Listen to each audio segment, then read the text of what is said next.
अस्सलाम वालेकुम पाकिस्तान। आज है हमारे साथ ज़ेब बंगश। वो किसी तारुफ़ की मोहताज नहीं है, जैसा कि हम सबको पता है। उन्होंने बॉलीवुड में भी काम किया हुआ है, उन्होंने पाकिस्तान में कोक स्टूडियो में भी गाने गाए हुए हैं, और इसके अलावा पाकिस्तान में OSTs और मूवीज़ वगैरह में भी। आजकल उनका बड़ा एक हिट OST जा रहा है सिनफ़े आहन का, जो आजकल हम सभी सुन रहे हैं। तो बहुत उनका मैं शुक्रिया अदा करना चाहूँगा कि आज ये हमारे स्टूडियो में तशरीफ़ लाई। उनसे बात करेंगे कि आजकल वो किन प्रोजेक्ट्स पे काम कर रही हैं पाकिस्तानी म्यूज़िक इंडस्ट्री के हवाले से, और कुछ और गपशप। तो अस्सलाम वालेकुम ज़ेब, कैसी हैं आप? अस्सलाम वालेकुम जिहाद, I am good, thank you. आप कैसे हैं? मैं ठीक ठाक, बहुत शुक्रिया आपका यहाँ आने का। और मैं आपसे ये पूछना चाहूँगा, आजकल आप किन प्रोजेक्ट्स पे काम कर रही हैं? तो आजकल एक तो ये सिनफ़े आहन का जब से निकला है OST, तो फिर OSTs में ज़्यादा काम हो रहा है। अभी अभी नवीद नाशाद का एक OST किया है, कुछ काम अभी अहमद जान ज़ेब के साथ भी किया है। तो ये सब चल रहा है। साथ साथ में मेरे अपने भी कुछ प्रोजेक्ट्स हैं, कुछ एल्बम का भी सोच रही हूँ। और फिर मैंने हाल ही में काम किया था अफ़गान म्यूज़िक पे, तो वो म्यूज़िक भी कर रही हूँ। कुछ और रीजनल म्यूज़िक में भी प्रोजेक्ट्स जारी हैं। आपका ताल्लुक़ कोहाट से है? जी, मेरी फैमिली कोहाट से है। सही है। तो आपका मैंने नोटिस किया आपने काफ़ी डिफरेंट लैंग्वेजेस में गाने गाए हुए हैं। जी। तो ये किस तरह आपने, ये कहाँ से सीखी हैं सारी तो ज़ुबानें? एक्चुअली पाकिस्तान से ही सीखी हैं। जहाँ होता ये कि यहाँ पे मैं हूँ वैसे पठान फैमिली से हूँ, तो वहाँ पे घर में हम पश्तो बोलते थे। फिर मेरी नानी और कुछ फैमिली के लोग जो थे वो ज़्यादा फ़ारसी भी बोलते थे, तो वो भी समझ में आती थी। फिर ये कि पाकिस्तान में पूरी जो हमारा कल्चर है वो इतना एक वेरिड कल्चर है, और हर किस्म की ज़बानें बोली जाती हैं। तो वो मेरे वालिद फ़ौज में थे, तो हम लोग जहाँ पे जाते थे वहाँ पे मुझे शौक़ था, तो मैं थोड़ी बहुत म्यूज़िक और ज़बान पिकअप कर लेती थी। तो सब कुछ मैंने यहीं पे सीखा है, कहीं बाहर जाके सीखा नहीं है। वो एक नज़ारा आइले था आपका जो टर्किश में था, जी जी वो जी, बहुत ज़बरदस्त था। Thank you. वो हम कोशिश करेंगे एंड पे आपसे सुने थोड़ा सा। तो आजकल आप वैसे किधर सेटल्ड हैं? मेरे ख्याल आप बाहर हैं सेटल्ड। जी, लाहौर में तो काफ़ी अरसे से हम लोग कोई 20-25 साल से यहीं हैं, लेकिन लाहौर और अमेरिका के बीच में आना जाना रहता है। तो ये अमेरिका क्यों, मतलब मेरा ये थोड़ा सा है कि पाकिस्तानी आर्टिस्ट बाहर क्यों सेट हो रहे हैं आजकल? उसके कई वजूहात हैं। आई थिंक ये है कि ज़्यादातर ये क्योंकि कुछ होता है पर्सनल रीजंस के लिए भी होते हैं सेटल, और कुछ कमर्शियल रीजंस के लिए भी होते हैं। क्योंकि मेरा जो है पर्सनल ये था कि या तो आप इंडिया में काम करते हैं पाकिस्तान से बाहर, या फिर अमेरिका UK वगैरह में आपकी मार्केट होती है। तो मेरा ये कि वहाँ पे मेरा एक बैंड है जी, काफ़ी अरसे से, कोई ऑलमोस्ट 8.5-9 साल हो गए, बल्कि नेक्स्ट ईयर हमारी 10वीं एनिवर्सरी होगी। तो वहाँ पे ब्रुकलिन में मेरा एक बैंड है, तो मैं आती जाती रहती हूँ। तो उसमें गोरे मेंबर्स हैं? जी, सारे गोरे हैं। तो उनके साथ आप एल्बम पे काम कर रही हैं या सोलो? उनके साथ भी कर रही हूँ, और कुछ सोलो काम भी कर रही हूँ। जी जी, ज़बरदस्त। एक सवाल मैं पूछना चाहूँगा कि ये पाकिस्तान में एक मेन स्ट्रीम आर्टिस्ट होना एक चैलेंज है या नॉर्मल है? है तो चैलेंज। आई थिंक जितना ज़्यादा हर जगह पे अब आर्टिस्ट होना चैलेंज हो गया है। मुझे ऐसे लगता है कि हमारा जो आर्टिस्ट का असल काम होता है कि कोई भी आर्ट क्रिएट करना या उसको तख्लीक करना, तो वो उस चीज़ पे प्रायोरिटी कम से कम तर होती जा रही है। अगर आप मेन स्ट्रीम में है, आपको सेलिब्रिटी पहले बनना है और फिर आपको काम करना है। तो मुझे लगता है कि किसी भी मार्केट में अगर आप होना चाहते हैं आज के दौर में, तो आपको बाकी चीज़ों पे, जो दीगर चीज़ें उन पे ज़्यादा तवज्जो देनी पड़ती है। तो अपने काम पे कम वक्त मिलता है। थोड़ा सा मैं बात करना चाहूँगा, ये जो म्यूज़िक प्लेटफॉर्म्स आजकल आए हैं, इनको 10-12 साल हो गए हैं, अब और इस तरह की चीज़ें आ रही हैं, जैसे कोक स्टूडियो है, बिस्कॉनी म्यूज़िक है, कश्मीर बीट्स। आपके ख्याल में इन्होंने जो आपकी ओरिजिनल म्यूज़िक होती है, थोड़ा सा इसको नुकसान पहुँचाया कि नहीं? ये बड़ा दिलचस्प सवाल है। क्योंकि मतलब बहुत बड़ा इनका कंट्रीब्यूशन है इन सारे प्लेटफॉर्म्स का। ना सिर्फ के नए फ़नकारों को आगे लाने में, बट वो जो सारे पुराने हमारे फोक म्यूजिशियंस थे, उनको भी आगे बढ़ावा मिला है। ठीक है। लेकिन ये है कि कुछ हद तक मतलब आपकी बात दुरुस्त है, ठीक क्योंकि ये कि सिर्फ अब ये हो गया कि कोई बगैर कॉर्पोरेशन के अब म्यूज़िक प्लेटफॉर्म बनाने को तैयार ही नहीं है। मतलब सिर्फ मौसीकी की खातिर कोई काम नहीं हो रहा, उसको जब तक आप किसी कॉर्पोरेट इंटरेस्ट के साथ commercial, जोड़ ना हाँ, दें तो फिर ये होता है कि हर कॉर्पोरेशन अगर वो पैसा लगा रहे हैं तो फिर वो उसको अपने नज़रिए से करना चाहते हैं, उसको अपने कलर्स देना चाहते हैं, अपना ब्रांड का भी कुछ आगे लाना चाहते हैं, जो कि उनके हिसाब से भी सही बात है। लेकिन बिल्कुल, और दूसरी बात यह है कि उसका अब ऐसा हो गया कि अगर आप किसी ब्रांडेड प्लेटफॉर्म पे नहीं आए हैं तो जैसे आपका म्यूज़िक लोगों को ऐसे लगता है जैसे उनमें कोई कमी है। अच्छा, हाँ, कोई वर्थ नहीं है, मार्केट वर्थ नहीं है अगर आप जब तक किसी के साथ एसोसिएटेड नहीं है, जबकि ऐसे नहीं होना चाहिए। इंडिपेंडेंट म्यूजिक का भी एक अपना होना चाहिए, अपनी एक पहचान होनी चाहिए जी। अच्छा, आपकी जो केमिस्ट्री है अली नूर और नूरी बैंड के साथ बहुत ही कमाल थी। मैं आज भी, मैं और मेरा भाई वो गाने सुनते हैं, वो तन डोले और अच्छा वो जो सीजन 2 और 3 के थे, हाँ जी, कोक स्टूडियो के, तो वो क्या थी केमिस्ट्री इतनी ज़बरदस्त। मतलब आप दोनों में से कोई ना होता था ना कोक स्टूडियो में तो ऐसा लगता था कोक स्टूडियो इनकम्प्लीट है। वो क्या सीन था, मतलब इतनी ज़बरदस्त बॉन्डिंग कैसे थी उनके साथ? उसका तो एक बहुत ही मतलब इजी आंसर है, वो ये है कि मैं उनको बचपन से जानती हूँ। अच्छा, तो मतलब बल्कि वो मुझे अभी हाल ही में मैं अली नूर की बेटी के से मिलती, अली नूर वगैरह से अमेरिका में मुलाकात हुई थी, तो उनकी बेटी भी थी, तो अली कह रहा था कि बिल्कुल तुम ऐसे लगती हो हमारी कज़न हो। अच्छा। तो उसकी बेटी कहने लगी क्यों आप कज़न नहीं है अब्बू की? अच्छा, वो समझती थी कज़न ही है आप। तो ये पहले से ही था।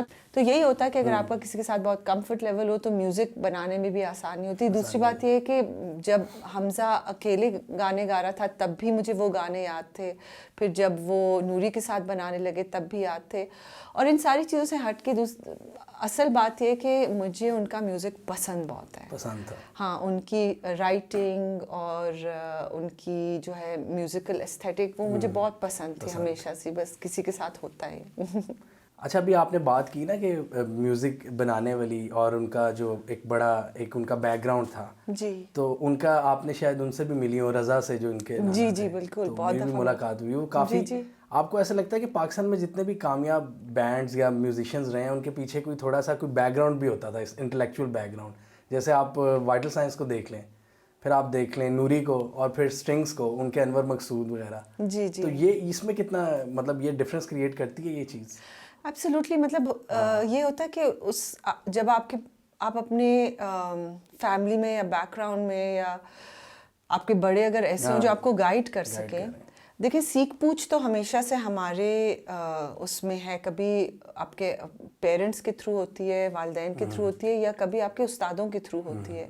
मतलब क्योंकि सीखना भी तो बहुत एक अहम हिस्सा है हमारे आर्ट्स का।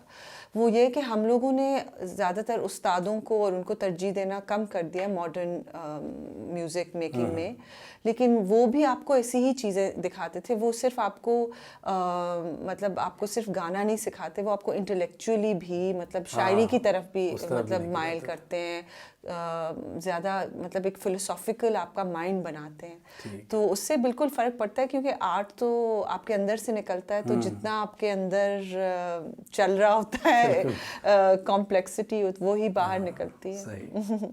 मुझे आप ये बताएं, आपके आइडियल्स कौन है म्यूज़िक में? वेस्ट में पहले तो आप बाहर से बताएं, और फिर लोकल यानी कि हमारे रीजन में कौन है आपके फेवरेट्स जिनसे आप इंस्पायर होती हैं? अच्छा, ये है कि मैं अपने रीजन को सिर्फ इंडिया पाकिस्तान से डिफ़ाइन नहीं करती। सही है। मेरे लिए रीजन जो है वो सारा अरब वर्ल्ड भी है, और ईरान भी है, और टर्की भी है, ये सेंट्रल एशिया और तो ये सब। और मैं खुशकिस्मत रही हूँ कि मैंने ये सब म्यूज़िक सुना हुआ है जब से मैं छोटी थी। तो इन सब ने मुझे बहुत ज़्यादा, इन सारे आर्टिस्ट ने मुझे बहुत ज़्यादा नर्चर किया है। और तो उनमें से हैं, मतलब आई थिंक अरब वर्ल्ड में जो हैं फेरोज़, वो मुझे बेहद पसंद है, उनका स्टाइल, क्योंकि बहुत सॉफ्ट और वो स्टाइल है, लेकिन उसमें मिठास बहुत है। ऑफ कोर्स उम्मे कुलसूम को मैंने बहुत सुना है। फिर गुगोश है, खानम गुगोश, ईरान से, ईरानी जो हैं। और फिर उस्ताद माविश थी बिल्तुन अफ़गानिस्तान से। टर्की में आज तक मैं बहुत ज़्यादा फॉलो करती हूँ। आजदा पेकान हैं, सेज़न अक्सू हैं, और घर पे मैडम नूरजहान है, और मेरे ख्याल में cross the border Lata ji हैं, और ऑफ कोर्स बेगम अख्तरी हैं, इकबाल बानो जी। बड़ी रिच किस्म की आपकी है, जो मतलब इतना आम लोग तो नहीं इतना सुनते जिस तरह आप बता रही हैं। टर्की तक आपकी इंस्पिरेशन है, तो ये बड़ी, इसमें मेरा कोई कमाल नहीं है, बस मैं ऐसे घर में पैदा हो गई कि मेरा मतलब हमेशा से लोगों का, हालांकि कोई म्यूजिशियन नहीं था, लेकिन सबको बहुत ज़्यादा इसमें ना इंटरेस्ट था। तो इंटेलेक्चुअल बैकग्राउंड आपको भी उसका फ़ायदा हुआ, जो अभी हम बात कर रहे हैं। फ़ायदा, हाँ जी, बैकग्राउंड का होता तो है फ़ायदा। म्यूजिकल लोग थे जी। आपका अपना पर्सनल फेवरेट प्रोजेक्ट कौन सा है? अभी तक मैं उस पर काम कर रही हूँ। मेरा अपना पर्सनल फेवरेट प्रोजेक्ट जो है वो है वो इस साल निकलेगा इंशाल्लाह जी। और उर्दू शायरी पे कुछ काम कर रही हूँ, लेकिन ज़रा नया सा साउंड है, तो that's it's about to come. Zeb, आपने पाकिस्तान के टूरिज़्म की प्रमोशन के लिए भी काफ़ी गाने गाए हुए हैं। टेलीनॉर का रवां सॉन्ग, उसमें भी आपकी बड़ी ज़बरदस्त, और पेमोना, और आपके नॉर्दर्न एरिया से ऐसा लगता है आपकी आवाज़ एसोसिएटेड है, चाहे वो केपी हो या गिलगित बल्तिस्तान हो। कश्मीरी ज़ुबान में भी आपने गाया है, तो आपको कैसा फील होता है जब आपको जब आइडिया होता है कि आपकी आवाज़ पाकिस्तान के टूरिज़्म के लिए एक ऐसा लगता है कोई ट्रेडमार्क बन चुकी है? एक्चुअली बहुत अच्छा लगता है, क्योंकि मैं एथनिकली, आपको पता है, उसी इलाके से एक माउंटेन गर्ल हूँ मैं। बिल्कुल। तो मेरा पहाड़ों से, पहाड़ी सकाफत से मेरा बहुत गहरा रिश्ता है, लेकिन रही मैं सारी उम्र पंजाब में हूँ। अच्छा। तो इन गानों के ज़रिए ही मैं मतलब उस पॉपुलेशन तक पहुँचती हूँ, और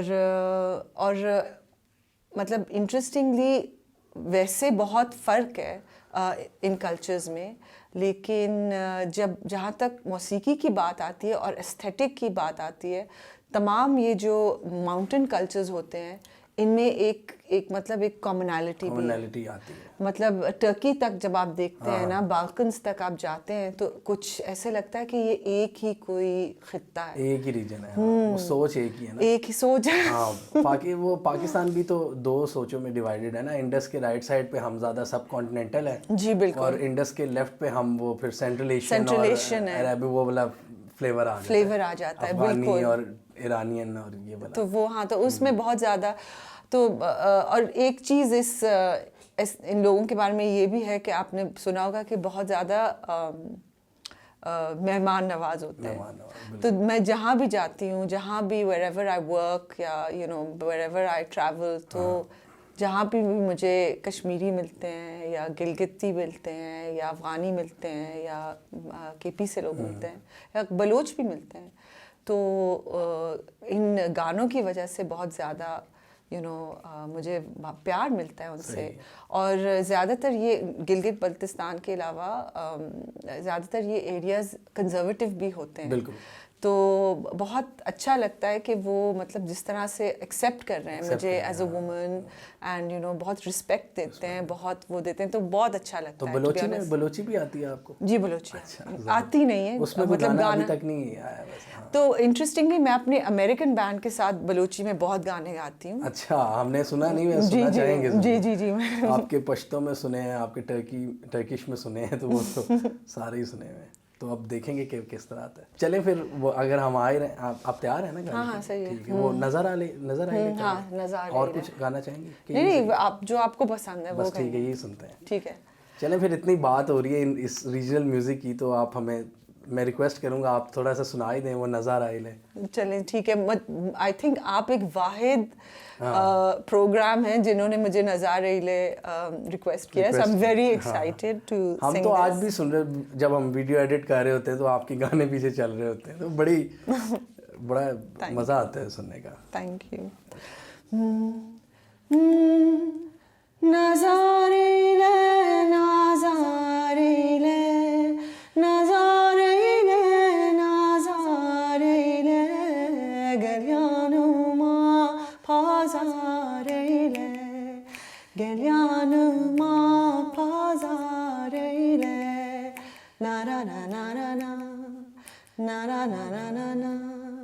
Zırma saçlı kırk güzel gelmiş, Levent boylu 42'de varmış. Doğum dernek 40 gece sürmüş, 40 deve 40 koyun kurban kesilmiş. Up you guys. Nazar eyle, nazar eyle, nazar eyle, nazar eyle, gel yanıma pazar eyle, gel yanıma pazar eyle. अच्छा हो गया। Yeah, that was great. Great, that was great। तो आपने ये जो northern areas हैं पाकिस्तान के, जो इतना आपने बताया आपसे प्यार करते हैं, तो आपका कोई इरादा है कि इन लोगों की आप कोई एनजीओ टाइप वर्क इनके लिए कुछ करने का, कुछ जैसे सोशल एक्टिविस्ट होते हैं या कुछ कर रही हो आप? मेरा दिल तो करता है और अपनी तरफ से मैं करती भी हूँ, क्योंकि मैं उस जगह से हूँ, तो मुझे सिर्फ ये होता है कि ज़्यादातर मुझे लोकल बॉडीज़ को सपोर्ट करने में बेहतर लगता है, क्योंकि होता ये कि कभी कभार जो ज़्यादा बड़े एनजीओज़ होते हैं तो ऑन ग्राउंड उनका काम इतना इफ़ेक्टिव नहीं होता। और क्योंकि आपको पता है कि we are the NGO capital of the world, तो यहाँ पे बहुत ज़्यादा उस तरह से उलट पुलट काम भी हुए हैं। और तो मैं बहुत इस चीज़ में ना, मैं काफ़ी ज़्यादा डरती हूँ अपने आप को उस तरह से एसोसिएट करने में किसी भी चीज़ के साथ, अगर मुझे खुद नहीं पता कि ऑन ग्राउंड ये पैसा कहाँ जा रहा है या ये काम किस तरह से हो रहा है या किस तक पहुँच रहा है। तो ज़्यादातर मेरा जो काम होता है वो जो मैं करती हूँ वो is linked to people that I know where the work is going, but इंशाल्लाह अगर कोई ऐसा मौका मिले तो ज़रूर करना चाहूँगी। ज़ेब, पाकिस्तान में आजकल भी बड़े अच्छे अच्छे सिंगर्स आ रहे हैं, नो डाउट। आप हैं इस वक्त, पूरी दुनिया में आप काम कर रही हैं और भी सिंगर्स आ रहे हैं, लेकिन मुझे आजकल ये नहीं समझ लगती, जिस तरह 90s और 80s में पाकिस्तान के आर्टिस्ट एक बहुत बड़ी, मतलब लार्जर देन लाइफ उनका वो इम्पैक्ट होता था, जैसे नाज़िया हसन है, वाइटल साइंस हैं, जुनून है, उस तरह का नाम अब क्यों नहीं पैदा होते? मतलब टैलेंट है, लेकिन उस तरह की फेम अब क्यों नहीं लोगों को मिल रही? क्या ये टिकटॉक वगैरह की वजह से तो नहीं है? थोड़ा बहुत तो है, सैचुरेशन बहुत ज़्यादा हो गई है कंटेंट की। एब्सोल्युटली, आई मीन सबसे बड़ा तो यही है कि मतलब वो कहते हैं ना कि there are more famous people now than ever in the world. बिल्कुल। मतलब हर बंदा फेमस है। और मैंने अपनी 12 साल की नीस से एक दफ़ा पूछा, मैंने कहा तुम बड़े होके क्या बनोगी? तो उसने कहा मैं सेलिब्रिटी बनूंगी। तो उस वक्त मुझे ये कुछ चंद साल पहले की बात है, तो मैंने उनसे पूछा कि तो किस चीज़ में सेलिब्रिटी बनोगी? तो उसने कहा नहीं, सेलिब्रिटी बनूंगी। तो आजकल सेलिब्रिटी बनना ही एक चीज़ है, तो लोग पॉपुलर काम की वजह से कम और सेलिब्रिटी की वजह से ज़्यादा होते हैं। वही जो बात हम लोगों ने शुरू में की थी। तो पॉपुलर लोग बहुत हैं, लेकिन ज़रूरी नहीं है कि वो म्यूज़िक की वजह से पॉपुलर वो हैं। वो पॉपुलैरिटी भी एक करियर बन चुका है। तो एक तो ये है। दूसरी बात वही क्या है कि बहुत एक्सेसिबिलिटी मिल गई है, आप सारा कंटेंट फ़ोन पे ही बना सकते हैं। अभी हम जो बात कर रहे थे कि पहले लोग मतलब ज़्यादा नाम हासिल कर लेते थे, ज़्यादा फेम होती थी, लेकिन उस वक्त ये भी एक चीज़ होती थी कि जो लोग टैलेंटेड थे वही सामने आते थे। यानी कि चंद लोग ही मशहूर थे जिनका क्वालिटी वर्क होता था। लेकिन अभी जैसे आप कह रही थी कि हर बंदा ही फेमस हुआ है, तो ये देख के थोड़ा सा दुख होता है आपको कि जो लोग टैलेंटेड इतने नहीं भी हैं वो भी फेमस हैं, और जो लोग बहुत टैलेंटेड हैं वो कम फेमस हैं। जी, दुख तो होता है, फ्रस्ट्रेशन भी होती है। मतलब एज एन आर्टिस्ट आप देख लें, इट्स लाइक कि आप क्योंकि हम सब एक ही दौड़ में लगता ऐसी है कि हम एक ही दौड़ में, बट असल में हम लोग एक दौड़ में नहीं है। असल जो वजह है, मुझे ऐसे लगता है कि पाकिस्तान में हमने अभी तक ये समझा नहीं है एज एन इंडस्ट्री कि हम अपने लोगों को मार्केट कैसे करें। ये तो मतलब डिजिटल एज की एक बाय प्रोडक्ट है कि सब लोग फेमस हो जाते हैं ये वो।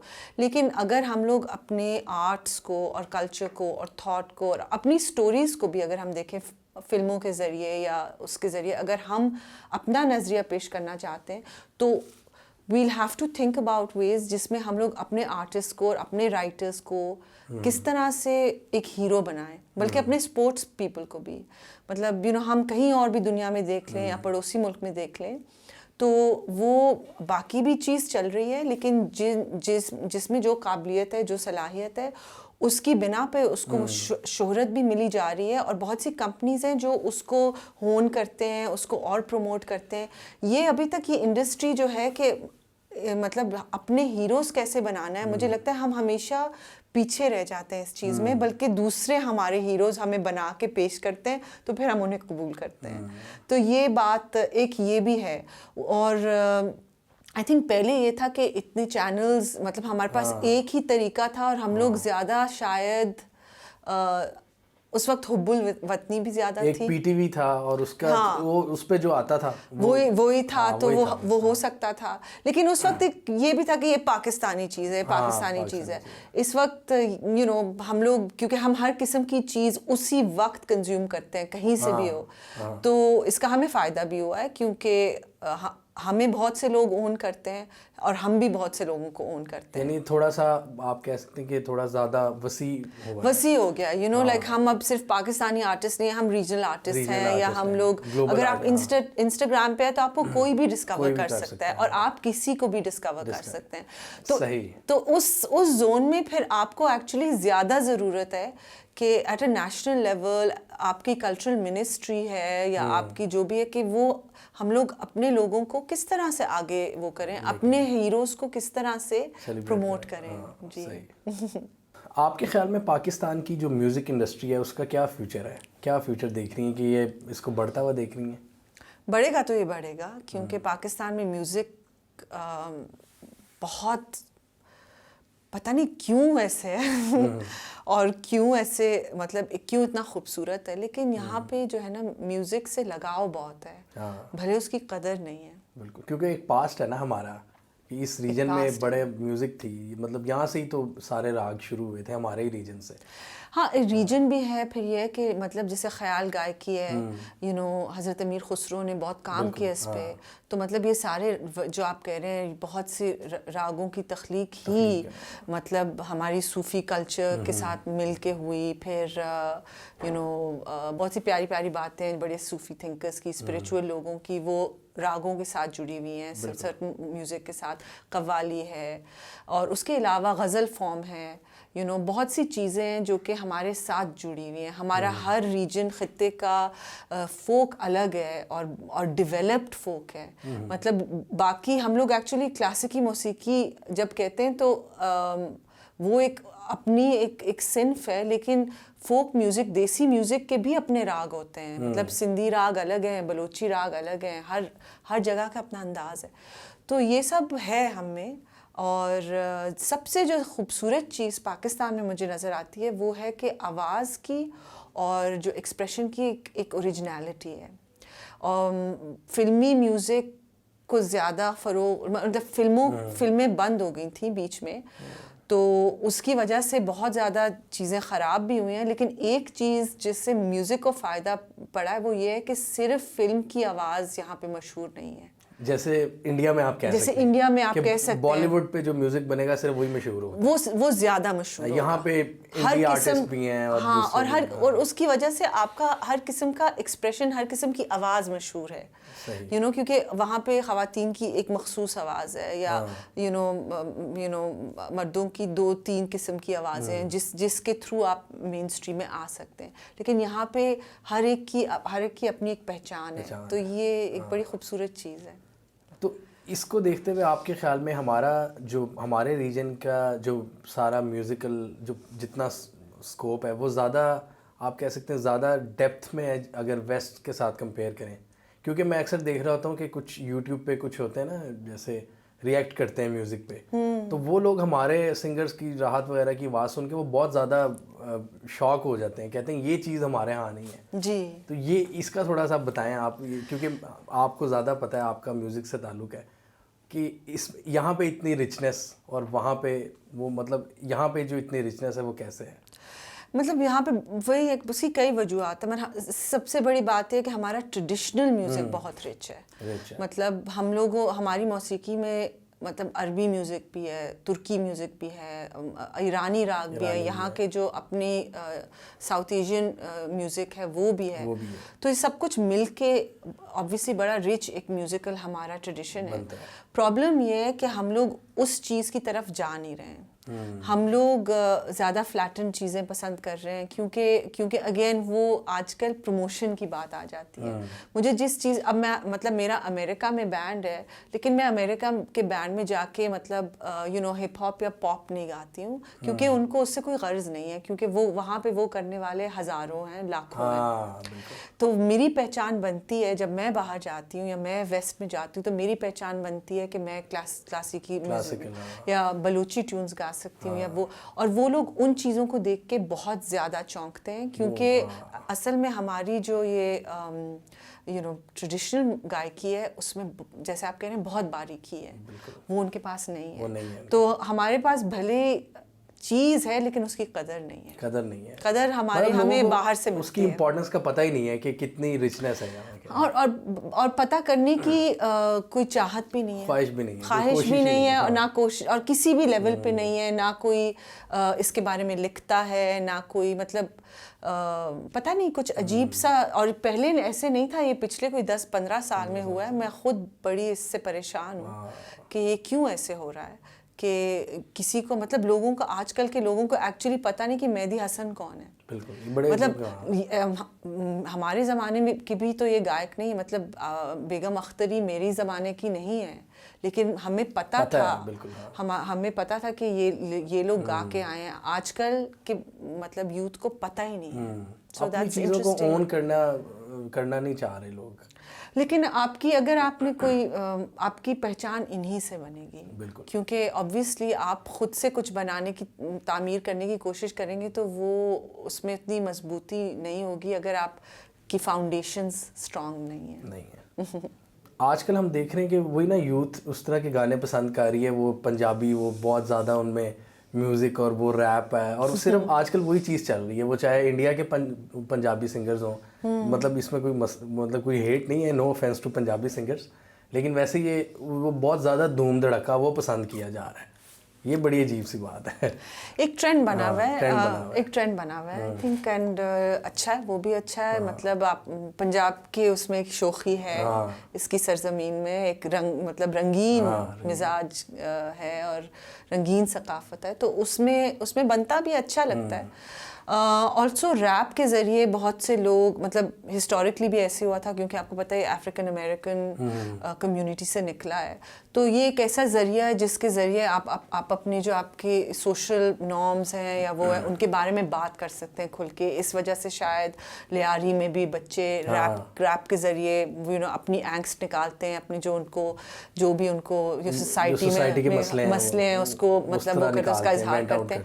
तो कोई भी चीज़ बुरी नहीं होती, लेकिन किसी भी एक चीज़ को बाकियों पे हावी होना ना, ये ज़रा सा ट्रबलिंग हो जाता है। इसमें थोड़ी सी मतलब मुझे परेशानी होती है कि सब चीज़, मतलब सब चीज़ें हो सकती हैं, मतलब ये म्यूज़िक है, ये कोई इसमें कोई मुकाबला नहीं है और हर किस्म की एक्सप्रेशन में खूबसूरती हो सकती है। तो किसी एक चीज़ को दूसरे से बेहतर या बदतर नहीं समझना चाहिए। ज़ेब, आपने अभी बताया आप यूएस में आपका एक बैंड है और पाकिस्तान में भी कुछ प्रोजेक्ट्स चल रहे हैं, और थोड़ा सा बताएं कि आपके मज़ीद फ्यूचर प्लान्स क्या हैं? मज़ीद फ्यूचर प्लान्स ये है कि मुझे बहुत ज़्यादा अच्छा लगा ये जो मैंने लव लेटर्स टू काबुल में काम किया था। तो इस तरह से रीजनल आर्टिस्ट के साथ कोलैबोरेट करके एक पूरा एक बॉडी ऑफ वर्क बनाना, मतलब वो मुझे बड़ा मज़ा आया कि किसी भी कि आप डिफरेंट जगहों को उनके आर्ट के ज़रिए कैसे पहुंच सकते हैं, उनके साथ कैसे कम्युनिकेट कर सकते हो। दूसरी बात ये थी कि लाहौर, मुझे इसलिए भी बहुत मज़ा आया क्योंकि लाहौर में जब हम मतलब आज से कोई 10-15-20 साल पहले लाहौर में ये होता था कि एक जो आर्टिस्टिक एनर्जी थी ना वो बहुत ज़्यादा थी, कोलैबोरेटिव एनर्जी बहुत ज़्यादा थी, और हर चीज़ में आपको वो उस किस्म का एक आपको खित्ता मिल जाता था ना, आपको एक ट्राइब मिल जाता था। तो मैं चाह रही हूँ कि मैं मल्टी डिसिप्लिनरी काम करूँ अब ज़्यादा, जिसमें म्यूज़िक के साथ आर्ट भी हो, वीडियो भी हो, और सब चीज़ें जो हैं वो मिल के आर्टिस्ट करें काम। इस बार मेरे साथ जुड़े थे हाशिम अली, आमना, दानियाल, माहिना, और उन सब ने लाइक अपना अपना जो जिस तरह से कंटेंट को एक तरह से ओन करके आगे बढ़े, तो वो बड़ा मुझे मज़ा आया। तो उस पे हम लोग और काम कर रहे हैं कि हम इसको कैसे आगे लेके जाएं। बड़ा मज़ा आ रहा है इसमें। सही। आप मुझे, अब हम एंडिंग की तरफ ही जा रहे हैं, आप मुझे थोड़ा सा ये बताएं, आपने सिंगिंग कहीं से सीखी है या गॉड गिफ्टेड है? तो ये बहुत ज़्यादा यहाँ पे लोग पूछते हैं।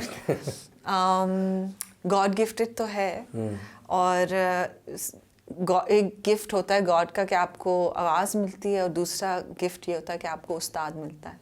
तो दोनों चीज़ें ही गॉड गिफ्टेड हैं, उससे आप बच नहीं सकते।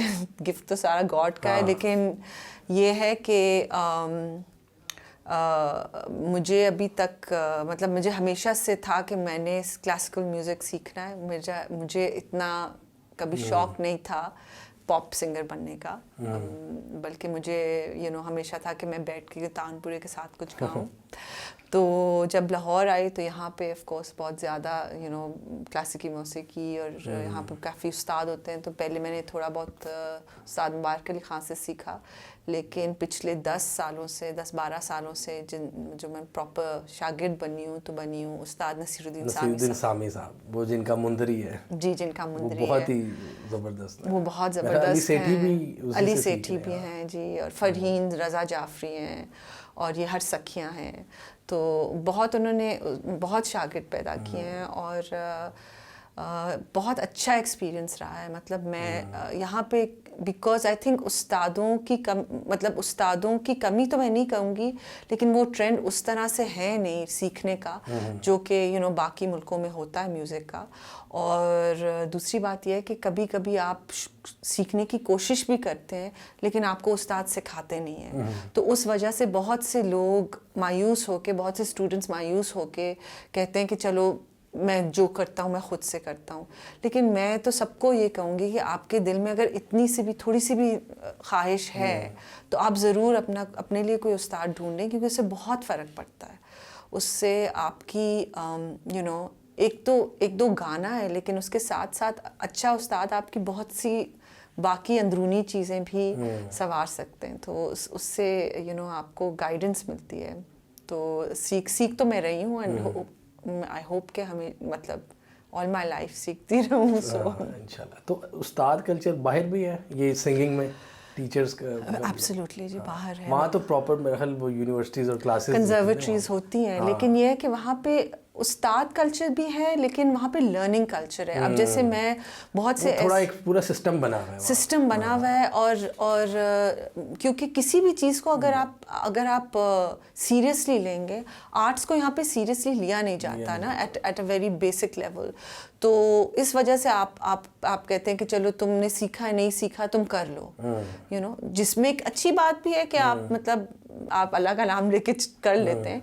लेकिन यह है कि आप कभी किसी लॉयर को ये नहीं कहते हैं कि बस बन जाओ लॉयर, या आप कभी किसी डॉक्टर को ये नहीं कहते हैं, बल्कि कहते हैं ना नीम हकीम ख़तरा जान। तो मौसीकी में भी ऐसे हो सकता है, होता नहीं है ऑलवेज, बट हो सकता है ऐसे भी। तो वहाँ पे तो बहुत ज़्यादा सीरियसली लोग लेते हैं, मतलब यूट्यूब से ही भले सीखें, लेकिन सीखते ज़रूर हैं। पाकिस्तान के अपकमिंग जो म्यूजिशियंस और सिंगर्स हैं उनके लिए कोई मैसेज? अपकमिंग आपका मैसेज? मेरा अपना बस यही है कि अपनी जो ये तलब होती है सीखने की, और उसको कभी ख़त्म ना होने दें।